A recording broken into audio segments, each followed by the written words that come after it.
You're listening to The Flourish Mindset, where we talk to entrepreneurs and discover their successes, their failures, and their secrets to winning at business. Hi, everyone, and welcome to The Flourish Mindset. On today's episode, we have Stacie Johnson with us from Being Social with Stacie J. Welcome, Stacie. Hello, thanks for having me. I'm so happy you're here. So, Stacie, tell me a little bit more about how you started the social media management company that you're doing. Well, I've been in marketing for about 6 years. I just really had this idea just kind of float into my mind. And I kind of just took the steps that were given to me. Like a lot of doors just kind of opened from then, and I just followed my gut and took them and just let the idea just kind of develop. And then some clients just kind of fell into my lap. So I was like, awesome, I think I can do this. I know I can do this. And I just went for it. I love that. I know that too many people need support in their marketing business and, well, in marketing their business, and in marketing their social media. And I think people just assume business just comes to them, but that's not the case. It's super important. So can you tell me like maybe the key pieces of marketing yourself and your business better?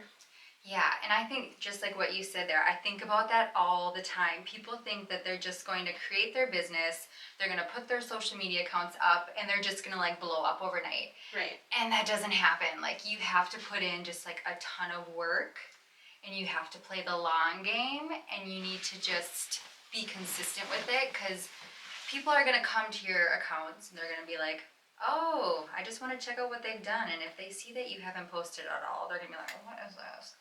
But if you've been consistent with it and playing the long game, then like you just look better in their eyes. You market yourself better. And I totally lost your question on my tangent there. So, I mean, my question was, what's so important about marketing your business? So part of it is consistency and like creating authority through longevity in your social media. Yes. Not everyone's gonna go viral. Yes, and if I you wish I do, did. and sometimes like just going viral, like that still isn't gonna do anything for you, because you may get people who aren't in your audience, so it doesn't matter. It looks cool, it's fun, and it's exciting, like Right. no doubt in that. Like, but you really want to get people into your audience who are going to be your biggest cheerleaders, who are actually going to buy from you or use your services. And there was another thing I was going to say with that too. Totally lost it. So I think a lot of times, I mean, you kind of touched on it already, you might be going viral with the wrong audience, right? So Yeah. are there important pieces on who you should market to, or do you just kind of blast it out on social media and through like Etsy or wherever, depending on what you're selling? Or is there like a directional way you should be doing your marketing? Oh, be intentional with it all. Don't be doing anything just for doing stuff. Like, if you are on a certain platform, know why you're on that platform. Mm-hmm. And I always feel too, like, your goals, your overall social media goals are going to help drive your content. So that's why you're not going to put just random stuff out there, because what's that going to do? It's just going to take up your time. But if you can put out stuff that's actually going to get you closer to your goals, it just helps drive your content so much more. Because if I want more people to visit my website, then I need to create content that pushes that. And I can do that in funny ways. I can do that in just like basic, I need you to do this. There's all sorts of ways that you can get the message out there, but be specific and use the platforms with a specific reason. Okay, so I guess how do you do that with, so in our business we sell houses. I don't want to just put listings out there all the time, because I feel like our page becomes invisible because no one's viewing on a regular basis. So what do you do to be intentional and like go with a goal but also be creative? I like to think of it as kind of building a personality for your business. So even when I'm sending my clients or my potential clients, I give them a questionnaire in the beginning, and I'm asking them like dumb questions, like, if your business had a favorite TV show, like what would that be, or what music? Because it helps me kind of create this personality, or like envision what they would be like as a person and what they would post about, even how they would sound. So like with your with like selling houses, you put your listings out there, but what are some other things that people like to see that have to do with housing? So people don't like home decor at all. no, none of that. Okay, Okay, And you so can't that make that trendy at all. right, Yeah. and architecture. And, Yeah. Okay, that makes sense. That's a really awesome, good point of view. Yeah. So if you are, buying and selling real estate, you can kind of have a big, broad audience of people. But let's say your business is, I had Ashley on and she does engraving. So should she narrow down like on typically like who her buyers would be and kind of focus on them, or should she just be trying to like reach anyone who potentially could buy her engravings, or should there be like any kind of focus towards that? I think that can be a really tough question and really something hard to figure out in the very beginning. I even like had experience with this too. Since starting digital courses, I'm like, I don't even know. I'm just putting it out there to everybody, like whoever's gonna buy. And then you kind of see like that doesn't necessarily work. So you have to look at like the clues, like what are people telling you that they want to see and stuff like that, and try to then find people in that audience. Like, okay, if people are really wanting that, how can I create something to maybe get their eyes perked or something like that? Okay, I love it. Yeah. Well, now that I picked your brain and got free marketing Yes, advice please, from anything. you, really though, I want to know more about like business for you. And I know that being social with Stacie J is not your first business. You've had a few other businesses in the past, or just one? Just one. Just one. Spray tanning. But like, it's something that you could do and was mobile, so you could meet people where they were at. And typically, you see somebody who starts a business, they start another one because it's something. They got a bug. They got something in them. Yeah. It's innate. So, what motivated you to start with spray tanning, and what I know you talked about marketing a little bit and what brought you there, but like, can you tell me a little bit more about that bug that drove you to start businesses? Yeah, and I don't really know where the spray tanning came from because it came about when I was like just graduating with social work. And then I was like, crap, how can I have my own job and be a social worker? And then for some reason, spray tanning came into my mind.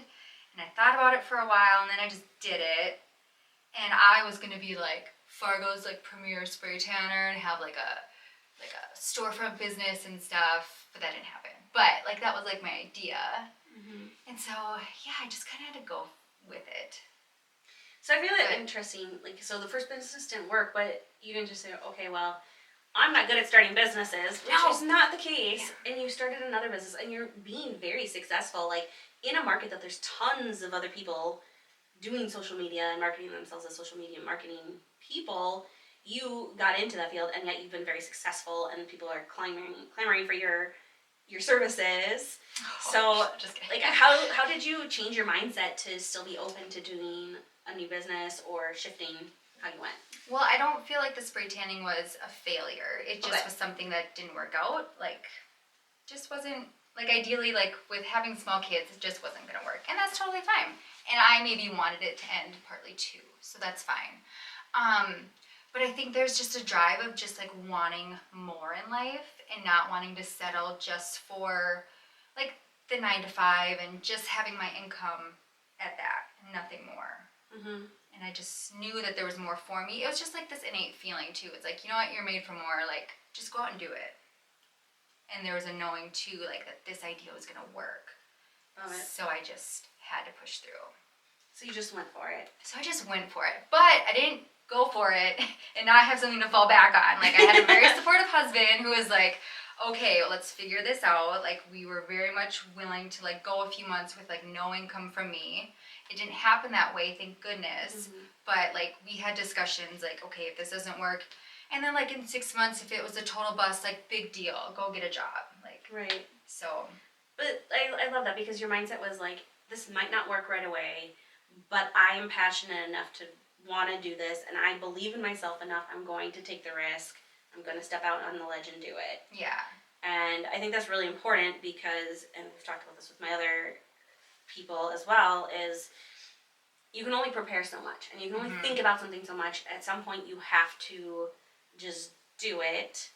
I think too many people create fear. Yes, it's such a huge thing, the fear. That can hold you back from everything in life, and just, you'll be small your whole life, and then you'll look back and be like, crap, like, I didn't do anything. Right. I could have, but I didn't. I think like the biggest thing you need is fear itself, because Yeah. fear is what holds you back. It's what prevents you from seeing amazing places, doing amazing things, loving amazing people. Like, fear is what is the most scary piece of our world, I think. Yeah. Love it. So you are a very positive person. You just have this bubbly energy that you bring to people. What do you do? Like, do you do meditation? Do you do affirmations? What do you do to like just maintain that bubbly personality? I do it intentionally. A lot of it probably is natural, but I make it happen. I have the mindset of always expecting the best and that everything in life is happening for me. So if there are crappy things happening in my life, like what is that teaching me? What did that just get rid of in my life that it made room for something else to come in? Yes. So I'm a huge believer in that.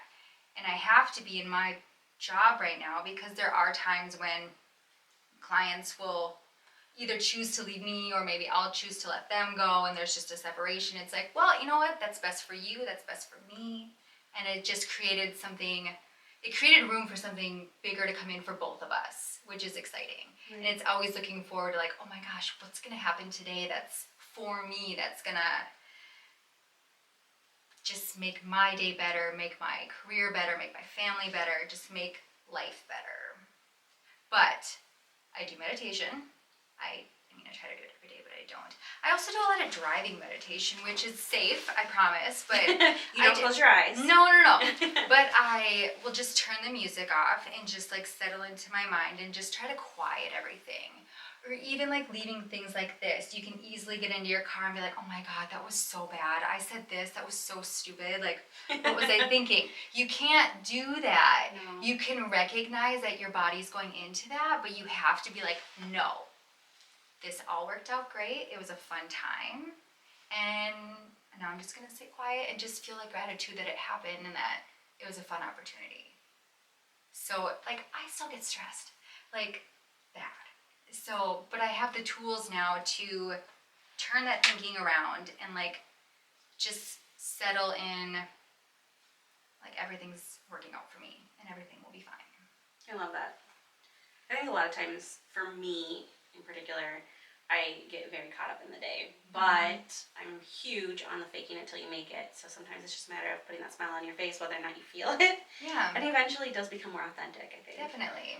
So I love that. Because even you, like, faking it till you make it, like you're making yourself kind of get into that more positive zone, which is just going to attract more positive stuff. Where if you stay in the crap, then you attract the crap. Right. Nobody wants that.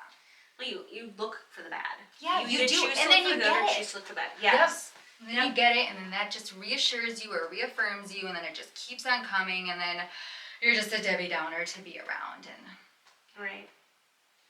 Love it. So, what has been like some big influences for you in being an entrepreneur?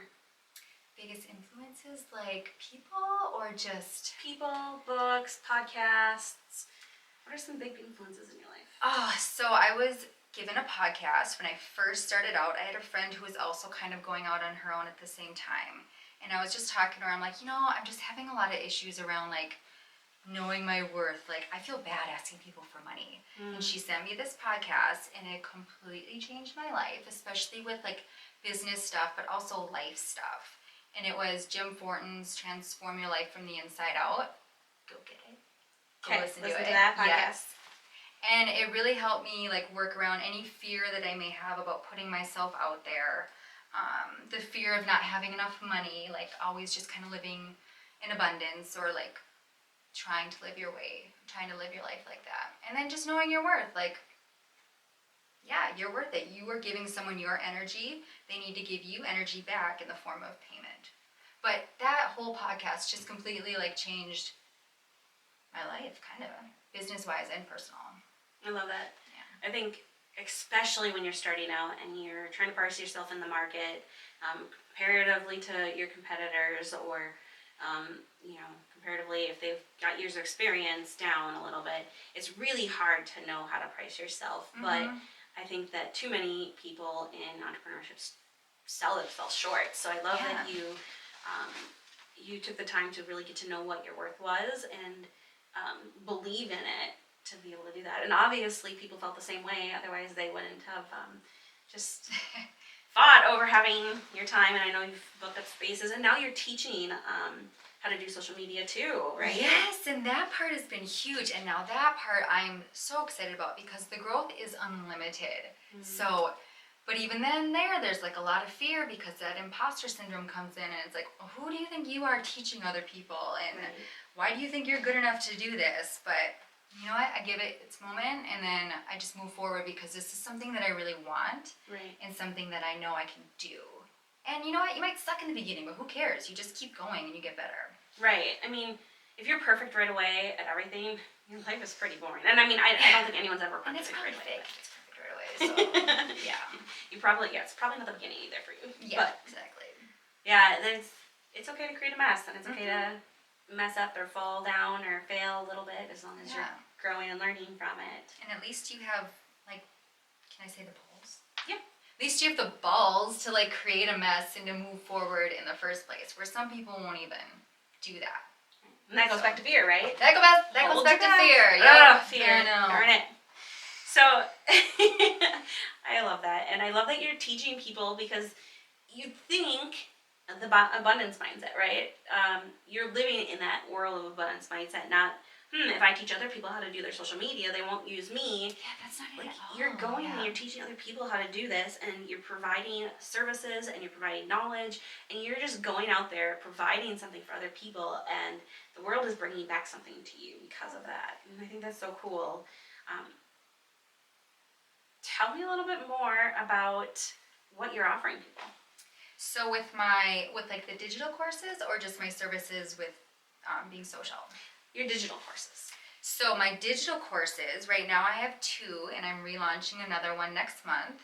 So my first one, my big baby, is that one's good for the business owner who just needs to learn everything from the foundation to like why they want to be on social media, who they should be marketing to, how to come up with posts, and then how to schedule everything, like how to just have a really well-rounded organic presence. And then my other one is just focus on post creation, like how to come up with ideas specific to your business every single month, quickly and easily. And that one's a mini course. It's $97. But then you can use that tool every single month. So that one's really awesome, and it's what I use. It's how I create posts and how I create posts for my clients. And then I'm rebranding, that first one I talked about, and I just had this huge light bulb moment last week on who I really, really, really want to niche down to. And so I'm just switching all my marketing now for it, but it feels good. It feels very authentic, and I'm very excited about it. I talk a little bit more about just switching all of your marketing. Like, that's gotta be terrifying, especially if you spent some money on something and you had to focus on something, and then you turn around and you're going to shift that, and like, what did you learn from it? Why do you feel good about it, as opposed to like a little bit salty that you wasted money or wasted time and energy? So no money was spent, but yeah, a crap ton of time. But it all led me to like here, so it's perfect. Like, I needed to go through all of that just to learn, and that idea was just gonna come to me at the right time, and it just did. I mean, I still have 4 weeks, 3 weeks or so to kind of change things. I haven't recorded my videos yet, so that'll be okay. If I had recorded videos and was like pretty much done with it, then I would have been pissed. But I just feel so good about this because it's something like I went through. So my new niche, can I talk about that? Yeah, absolutely. Okay, so my new audience, I'm really niching down. I am going to be targeting businesses who have entry-level marketing positions, because when you're a business and you're hiring that entry-level marketer, typically that's someone from college, or it's someone who doesn't have a lot of experience, but you still need a lot of work out of that person. Right. But are they going to know how to run social media effectively? Probably not. Probably not, yeah. So if you could have this course in that position for them to learn and implement, keep your business running smoothly, and keep your social media all cohesive looking. Like, if they could just have that in place, and then there's going to be turnover. So then that course will be in place for the next person to come in. But the best part of it, and what I feel so good about, is that person now, like the marketer coming in, they just get this huge tool in their toolbox of professionalism, of marketing professionalism, that they can now take to other jobs and to other places in their careers. So like you're setting that person up for success. Right. And so I just feel so excited about that. Where I didn't so much about my other audience, which was just new business owners, because they don't have time to learn social media. Right. And they don't want to. Right. But this feels good. I think that, like, that's a really big piece, because we're talking to a lot of people who are looking at becoming entrepreneurs or new leaders. And I've made this mistake too. You hire somebody for the marketing position and you're like, oh, well, they're good on their social media and they have experience, or like they have schooling in marketing, so they're gonna be great. Yeah. And it's not like marketing a business and professional marketing for a business, even on social media, is very, very different So different. than marketing or actually social media for yourself personally, right? Like they're two different things, and people just assume, oh, well, they have a great following on their own social media, so they'll be great for business. But they're different animals, they're different niches, there's money involved, and it's just a totally different place. So I love that you're providing something and teaching them a different way, because too many businesses make that mistake to begin with. And I also love that you are giving an opportunity for businesses to pour into their staff. Yeah. It provides them value, but it also allows them to pour into their staff. And I think businesses get a little bit scared of pouring into their staff when they don't think that they're going to get anything in return. Yeah. Which should not be the case. We should be wanting to see people succeed and grow. So I love that you're giving them an opportunity to be able to help their staff do that. And they'll both grow. I mean, they'll both really benefit from it, because that business then, whoever's coming in is going to run their social media the same, and everything will just should continue to go as it always has.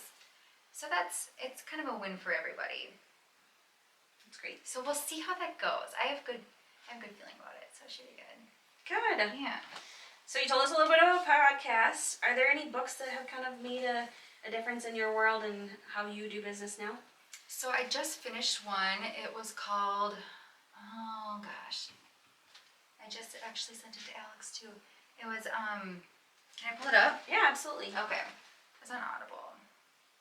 I love Audible. I know, I just can't, I sit down to read and I fall asleep.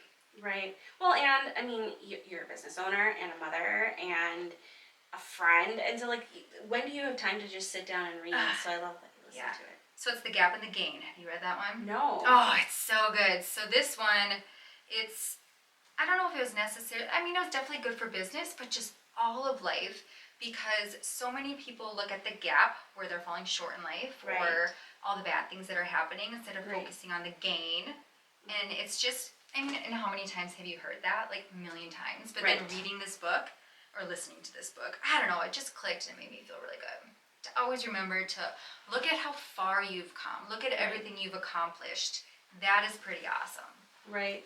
Well, and that goes back to even parenthood. I think that I've heard this example several times. Your kid comes home with 5 A's and 1 D, and what do we look at? We look at the D, and why are you doing bad there? Instead of looking at the gain first.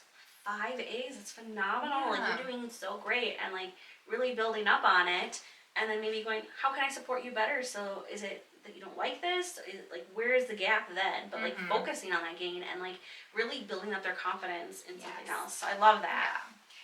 Yeah. And this book too was super great for parenting, because then it kind of makes you look at your kids just a little different. And that's kind of fun now, being in all this personal development and then having kids. It's like, whoa, can I just make these super children? Which I probably won't, but I don't know. It's fun to give them things to think about that maybe they wouldn't hear until they're 40, but they'll hear about it when they're 5. I love that. And my son, he's 10 now, but when he was 9, we read The Mindset together. And my son is just one of those very negative people. And it's you have to overcome about 15 negatives till we acknowledge a positive in our world. And so having that book, going through it with him and talking about how can we see this in a positive mindset? Where are you right now? Where is your mindset right now? And him being able to stop, identify with himself where he is, and then shift into okay, how can I see this as a positive, was such a huge piece for growth mindset. And it's been really cool to see him kind of develop over the last year, and we still have a lot of the the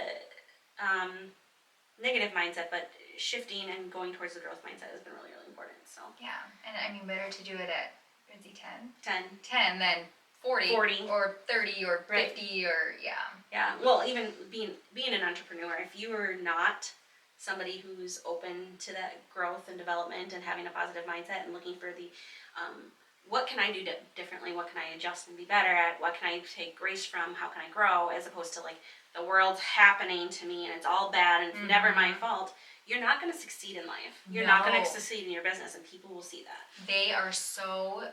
They go together so much. I did not realize that opening or starting a business that I'd have to do so much work on myself. I mean, it's all been amazing, so I'm so glad for the opportunity, but like, you don't think about that. You have to have just a good mindset going into this. Yes, I need to grow with this. I need to grow as a person in every area of my life if I want to show up in my business and have it be successful. Right. So it's fun though. Good. But man, it's stressful, but it's good. Yeah. It's fun. Yeah. So I know you're a big Mel Robbins fan as well, right? I like to listen to her. Yeah, she's good. What's a big takeaway from Mel? From her thing? Her podcast, one of her books. I really like how she shows up like authentically on like Instagram, and she shows just like really good feel-good videos that are just kind of stupid ones sometimes, but they bring a smile to your face. Good. So I like that you can just, that's part of social media too. I was about to say that. You can post to make people smile, and that's totally fine. You can post to be entertaining because you're still giving value, because you're giving them something to remember you by, you're brightening their day. So not everything has to be super salesy, super professional. Like, you can do those things and still be successful. I love it. Yeah. You've said it a few times now too, authenticity. Mm-hmm. And like, tell me more about the importance of authenticity in your world. People can feel it if you're not, especially on social media, if that's like what you're doing, if you're trying to come across as authentic on social media. People can tell if you're fake. But it's important to me because I feel like good things are coming into my life because I'm showing authenticity and I'm being authentic with my words and with my feelings with people, and I don't know, I don't want to live a fake life. That's a lot of work. Right? Yeah. Especially when you're living multiple fake lives and you feel like you're constantly switching personalities to be whoever you need to be in that moment. Yeah, exactly. And I just keep getting older and I just keep getting weirder and I'm just showing everybody and I don't care, and I'm just getting all the weird folks in my community or my little bubble. So it's, I don't know, it's good. I think I feel like I was warned about this in my teens and maybe even my 20s, that once you hit 30, life just becomes more fun. And I didn't realize that a lot of it had to do with it starts to become more fun because you care less about what everyone else thinks. Yep. And it's fun because you just get to own yourself. Yep, you actually get to start liking yourself. Yes. And being your true self and not worrying so much about what other people think. That's been huge, very freeing. Well, if people can harness that and determine that and figure that out earlier on, they're so much set up for so much more success too. Yes. And just not even talking business success. I mean, yes, that too, but just set up for a happier life. Yeah, happier with themselves. Mm-hmm. And yeah, I agree with that. Love it. Totally. All right, so let's say somebody is starting out in the marketing world. What are some tools, or what is a tool that maybe took you too long to find that you think that it should be in people's toolbox right away? My digital courses.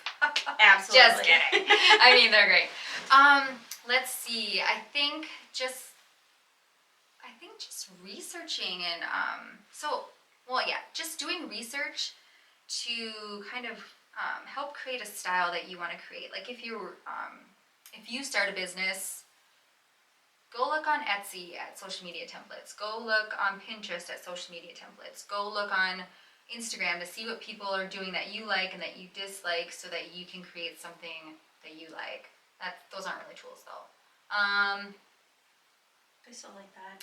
Yeah, but it's using a lot of resources to help inspire your brain. Well, you don't need to reinvent the wheel either. Exactly. If there's stuff out there that's already being created that's similar, utilize that as at least a launching place for yourself. Totally. So I think that's big, and I mean Canva's huge. Everybody uses Canva.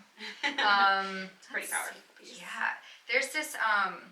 So it's not a huge tool or anything, but just getting on like some marketing newsletters too, so that you're getting like news articles that you can share with people, like on your Facebook page or something like that. So you're putting knowledge out there. That's always great, because then it kind of sets you up as an expert. Sets you up to look like the expert, which you are, but you look like an expert. And there's a website called Answer the People, where you can type in questions, and it kind of gives you questions that other people have asked about certain topics, and you can use that as social media content too, and like answer those questions. That's kind of cool. Okay, great. So if people want to reach out to you or take one of your classes, how can they get in touch? On Facebook and Instagram, I'm just at Being Social with Stacie J. You can email me at stacie@beingsocialwithstaciej.com. I have a really long email.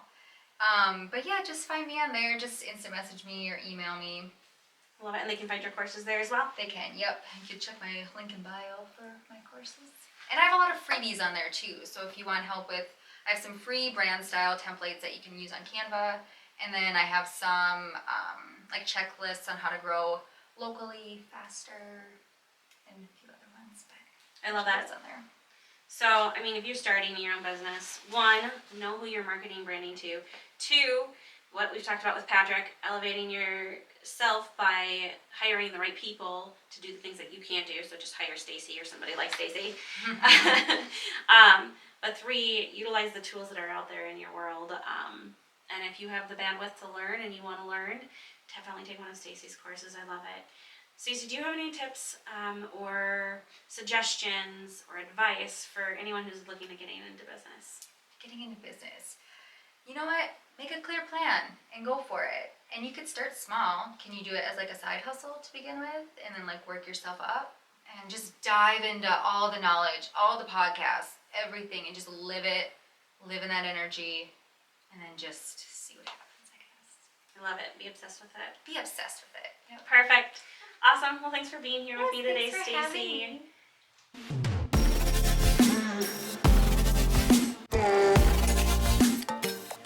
You've been listening to The Flourish Mindset. Don't forget to subscribe and follow so you don't miss a single episode.